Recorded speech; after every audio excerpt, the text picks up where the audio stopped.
अस्सलाम वालेकुम and welcome to the show. आप देख रहे हैं प्रोग्राम आपकी बात। मैं हूं इर्तिजा, मौजूद हूं आज कराची की मोबाइल मार्केट में। 17 तारीख है आज मई के महीने की, और वो एक महीने की मुद्दत पाकिस्तान टेलीकम्युनिकेशन अथॉरिटी की जानिब से जो दी गई थी वो तमाम हुई कि तमाम मोबाइल फ़ोन सारिफीन अपने अपने मोबाइल सिम्स जो वो इस्तेमाल करते हैं उनका बाकायदा रिकॉर्ड जो है वो चेक करवा लें, और अगर उनके नाम पर वो सिम्स इशू हुई नहीं थी तो उनको चाहिए कि वो अभी अपने नाम पर रजिस्टर करवा लें। मगर वो एक महीने की मुद्दत आज तमाम हो चुकी है, और आज रात के बाद से हुकूमती इदारे यानी कि पाकिस्तान टेलीकम्युनिकेशन अथॉरिटी जो है इस पे एक्शन लेना शुरू करेगी और सिम्स ब्लॉक करना शुरू करेगी।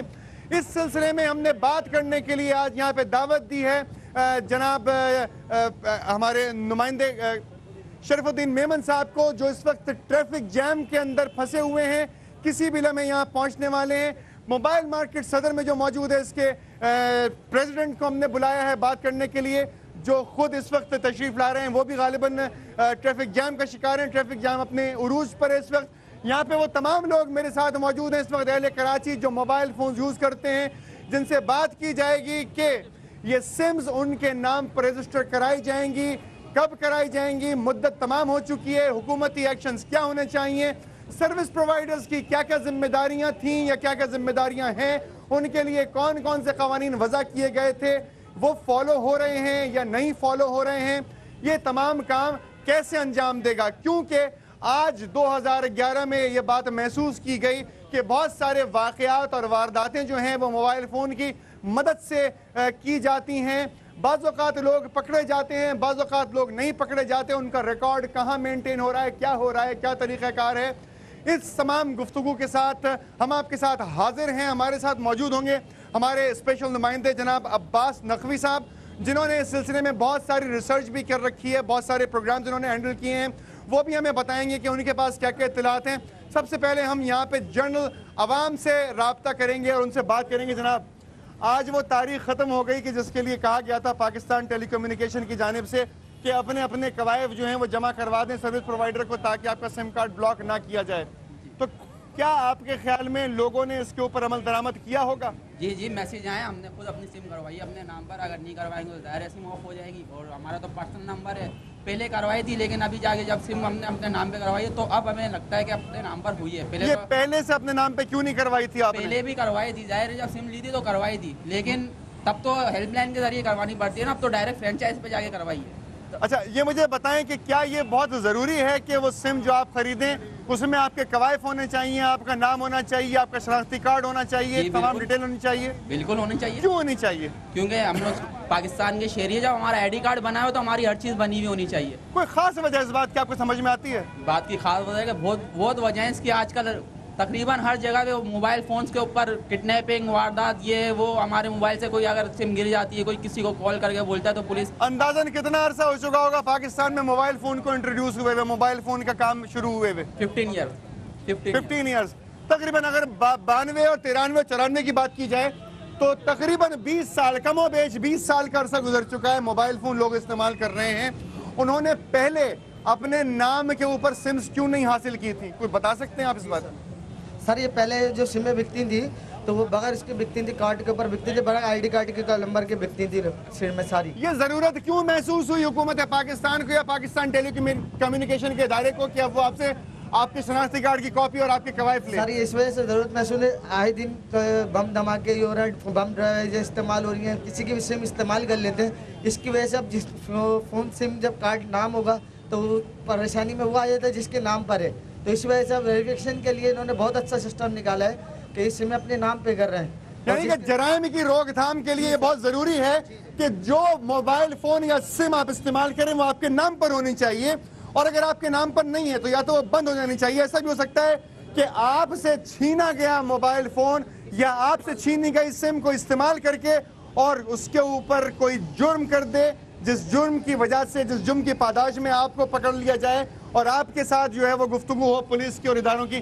जनाब, आप मुझे बताइए कि अब पीटीए ने जो ऐलान किया था 17 तारीख आज ख़त्म हो चुकी है, अवामी रिएक्शन क्या होगा? क्या लोग इसके ऊपर अमल दरामद करेंगे आज? बिल्कुल अमल दरामद होना चाहिए।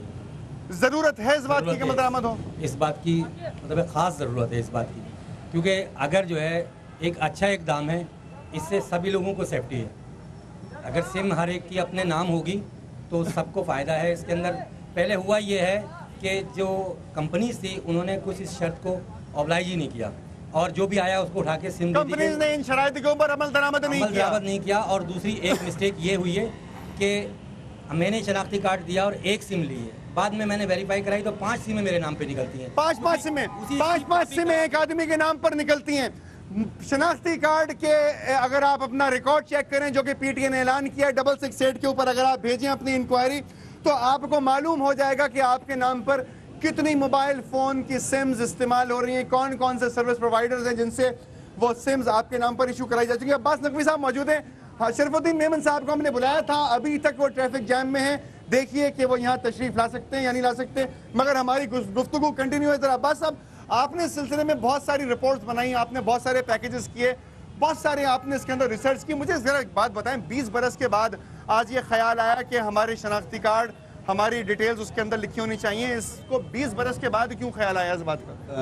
इर्तिज़ा ऐसा है कि इस तरह की ड्राइव्स इससे पहले भी कराची में और पाकिस्तान में जारी रही हैं और देखा जाए तो साल में एक दफ़ा इस तरह की कंपनीज़ की जानिब से ये ड्राइव शुरू होती हैं कि इल्लीगल सिम्स को ब्लॉक किया जाता है और रजिस्ट्रेशन री रजिस्टर्ड की जाती हैं सिम।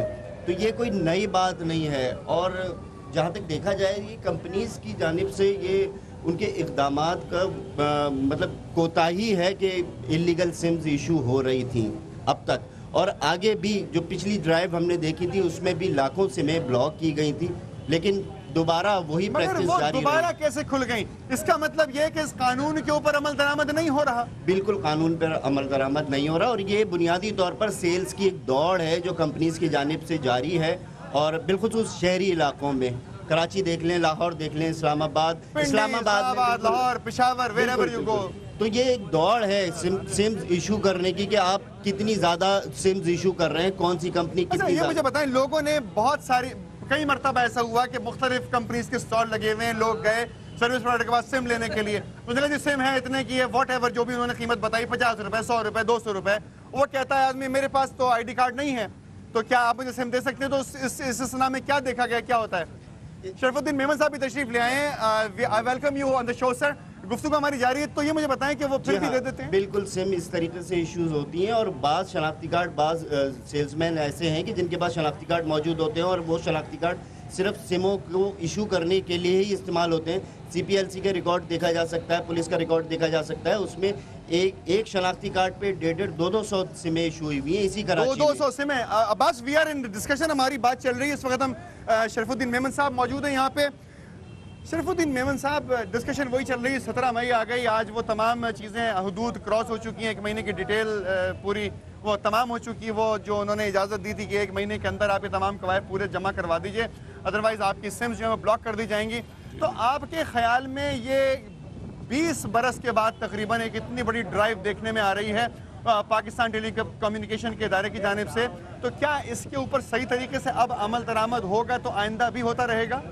देखें, ये जो स्टेप लिया गया था बहुत, मैं समझता हूँ कि ये बहुत ज़रूरी था और उसकी ज़रूरत इसीलिए पेश आई कि जिस तरह सिमों का गलत इस्तेमाल हो रहा था और ख़ास तौर पे जो फेक सिमें जो हैं वो बहुत सीरियस क्राइम में, दहशतगर्दी में भी वही इस्तेमाल हो रही थी, आपके अगवा बराए तावान के केसेस में भी, और उसके अलावा ये बत्ताखोरी, हर किस्म के क्राइम में जो है ये फेक आईडीज के ऊपर सिमें जिस तरह की आज से तकरीबन 20 बरस पहले जब हमने लॉन्च किया था, हमने जब मोबाइल फ़ोन को सर्कुलेट करना शुरू किया, पाकिस्तान के अंदर बिजनेस बढ़ाना शुरू किया, डिफरेंट सर्विस प्रोवाइडर्स आ गए, तो हमारे पास कोई प्लान था इसमें? बिल्कुल, आप देखें, सही फरमा रहे हैं। इसमें जो ये टेली कम्युनिकेशन का ये जो ख़ास तौर पे सिमें और ये टेलीफोन, ये दुनिया भर में इसका बड़ा एक अपसर्ज आया था और पाकिस्तान में भी जिस तरह की 10 करोड़ से ज़्यादा जो है आपके कनेक्शन मौजूद हैं, तो ये तो एक आम शहरी को जो एक्सेस होना बहुत साहब, मुझे यहाँ पे एक ब्रेक के लिए कहा जा रहा है, मैं आप लोगों के साथ हूँ। बात हमारी चल रही है कि सर्विस प्रोवाइडर्स ने उन कवानीन को फॉलो किया